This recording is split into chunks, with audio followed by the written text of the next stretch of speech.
We're 2 weeks into May and I can't seem to shut the up about Horus Crystron. And well, expect today's video to be Same, but different. in that we'll be taking a look at Millennium Crystron, which can be considered as a budget alternative to the expensive Horus engine. That's right, I do try to read and engage with every comment I receive, and some of you have mentioned that Horus is a little out of budget for some of you. So hopefully today's video will shed some light on a version of the deck that you can try without having to break the bank. But before we jump into the combos, I just want to say a quick thanks to my friend Armand, who introduced me to this engine and for making this video possible. That aside, let me show you what this deck can do before we talk about the pros and cons. Okay, so for the first combo, you need to open up Treasures plus a Smyger. So you're going to activate Treasures effect to place it into your spell trap zone. You'll then activate its effect, burning 2000 to summon itself to your side of the field, and then you'll add the field spell from your deck to your hand. You're going to activate the field spell, and then as ignition effect, you're going to use its effect to place the Smyger in your hand in your spell trap zone to put the Sengenjin into your spell trap zone. You're then going to activate its effect, burning another 2000 to summon itself to your side of the field, and then its effect's going to trigger to allow you to search. We're going to add another Sengenjin to our hand. You'll then activate its effect to place it in your spell and trap zone, and because you have two monsters in your spell and trap zone, you can special summon out Doomed Dragon. When Doomed Dragon summons, it has the effect to target a card on the field and place it in the spell and trap zone, making it good when going second. It does trigger Ryzeal Detonator and Murakumo, so do keep that in mind. You know, this is probably where it differs somewhat from the Horus engine, because your King Sock can be activated. The removal effect activates in the damage step, meaning that unless your opponent is using an effect that directly negates it, they can't respond to it. So yeah, we'll summon it to our side of the field, not using the effect. We have two level 8s on our side of the field, so we can go into Photon Lord. And then from here, we can activate Smyger's effect to search the inclusion, and we can go standard Crystron combo. So activate the inclusion. We want to add the Sulfur to hand. Activate Sulfur's effect to pop the inclusion. Summon itself to our side of the field, and then you want to activate its effect. We want to send a Thrustburn and the Trap to grave. Activate Thrustburn's effect to search for Thrustaros. Normal Thrustaros. Synchro summon Ellie, and then use its effect on summon to add the trap back to hand. Activate the grave effect of Thrustaros. Pop in the Ellie, summoning out a Salfafnir and your second copy of Thrustaros to your side of the field.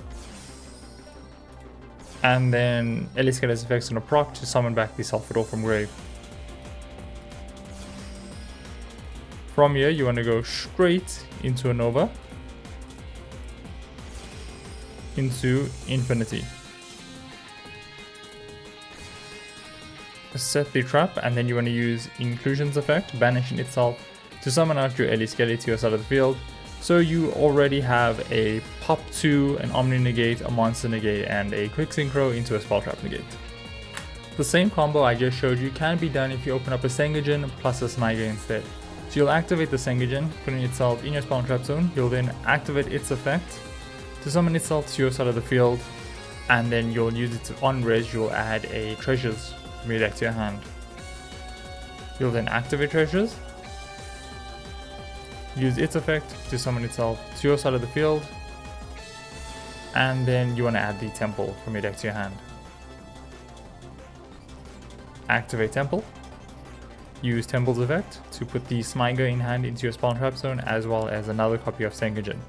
Because you have two in your spawn trap zone, you can special summon out the Doom Dragon. Obviously, we're not going to use the Doom Dragon's effect, but if we were going second, we would. And then you want to overlay into Photon Mode. From here, you want to activate the grave effect of Smyger, banishing itself for inclusion. Activate the inclusion to add Sulfur from deck to hand. Activate Sulfur's effect, targeting the inclusion to destroy it on resolution and summon itself on resolution.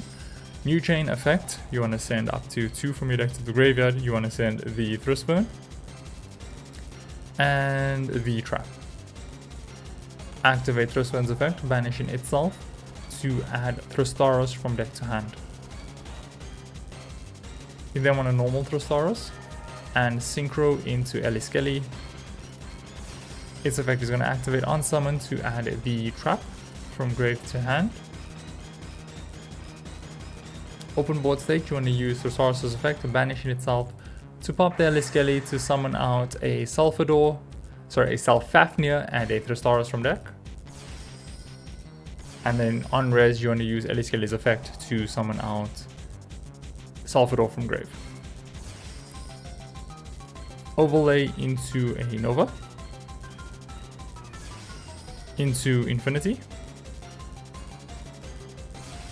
set the trap, activate Inclusion to special summon out your boy Ellie to your side of the field.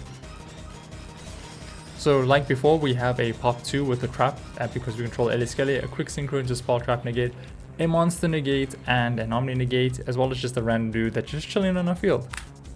Temple plus Smyger is also full combo, so you're going to activate Temple, use its effect to put the Smyger into your spawn trap zone, put the Sengagen, you then want to activate Sengagen's effect to summon itself to your side of the field, and you want to add the treasures to hand. You then want to put treasures into your spell trap zone, and you want to go into a Doom Dragon. In this way, we don't have to pay another 2000 life points, but we have a 1 less monster on the field. We're obviously not going to activate its effect, and then we're going to go into the Photon Lord using the 2 bodies on our side of the field. Then you want to activate Smyger's effect to banish itself to add the Inclusion to hand. Activate Inclusion to search for a Salvador.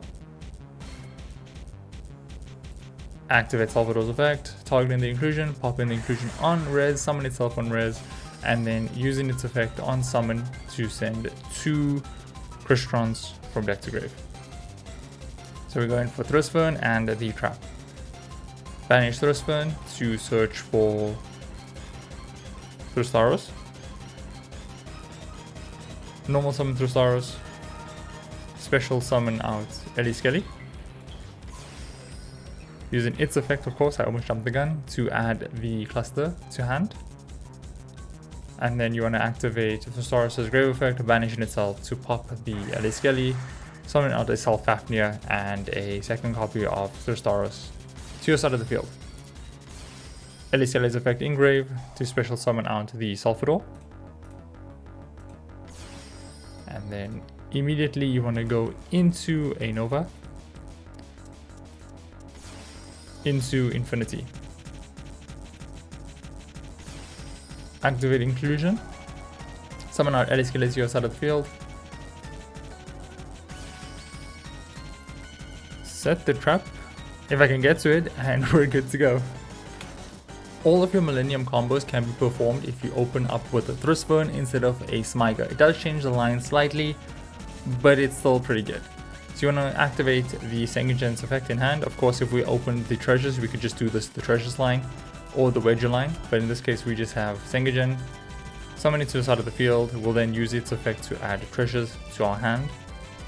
We'll then activate the effect of treasures to put itself in our spawn trap zone, activating its effect to summon itself to our side of the field, and then search the temple. Activate the temple, and you want to use its effect to put the Thrustburn into your hand, as well as a second copy of Sengagen. Because we control 2 in the spawn trap zone, we obviously want to summon out our Doom Dragon. Summon it to us of the field, not using the effect. We want to go into a Photon Lord. So we have a monster negate. Then we want to activate the Thrustburn's effect, banishing itself for a Smyger. Normal summon the Smyger. Go into Clockwork Knight. Use Smyger's effect of banishing itself for Inclusion. Want to activate the Inclusion to search for Salvador. Activate Salvador's effect, popping the Inclusion summon itself to your side of the field, you're then going to use its effect to send it to. In this case, we have to send the Thrustaros and the trap because we've already used our normal summon. So you'll then activate your inclusion engrave to summon Thrustaros to your side of the field, and you'll want to make an Ellie Skelly. Activating its effect to add Cluster from grave to hand. Then you want to activate Thrustaros' effect, banishing itself, pop in the Ellie Skelly, summon out a Self-Fafnir and your second copy of Thrustaros. And then on res Ellie Skelly's effect to summon out the 5 from grave. Go into a Nova. And then into an Infinity. Use Infinity's effect to attach the Clockwork Knight as material, set the trap, and pass turn. So it's very similar, except the difference is now that we only have a pop 1 instead of a pop 2, but we still have a pop 1, a quick synchro into a spell trap negate, an omni negate, and a monster negate. Okay, so probably your biggest reason to play this engine is, well, because it's both cheap and accessible. As I'm sure you can tell, it allows you to end on a similar board as you would had you played Crystron, Horus at a fraction of the price. This is reason enough to consider it and why it gets my stamp of approval. However, as I'm sure you can tell, it's a little lacking. See, one of the greatest aspects of the Horus engine is its ability to do stuff going both first and second. See, King Sark is an incredible card that allows you not only to discard unwanted bricks, but also serves as a pseudo board breaker by allowing you to send an opponent's monster to the graveyard at the start of damage step, once per turn of course. The fact that it sends at the start of the damage step is huge because it means you get to play around Murakumo's discard and Detonator's pop.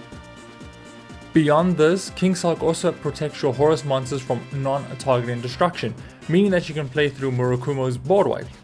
Also, the Horus cards are good in the grind. Provided that you keep King Sark on your side of the field, you can just inherent summon them back to the field again and again. Oh, and being inherent summons, they allow you to play through Featherstorm, which is gaining popularity amongst the Ryzeal community. All in all, it's a good substitute, but I can't help but feel as though it is the margarine to Horus's butter.